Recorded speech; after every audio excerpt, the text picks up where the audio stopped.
Look again. When you use the chopsticks, only one is moving. The other is steady lang. Lesson. Kung galit yung isa, tahimik lang yung isa. When one is angry, the other one must keep quiet. That's you, husband. Keep quiet. No more problem. And, of course, vice versa. Okay.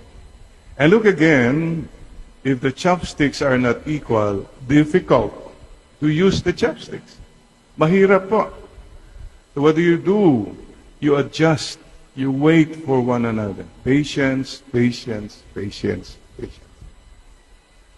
And finally, the lesson of the chopsticks is don't chop each other, stick to each other. Because God has brought you for a mission together.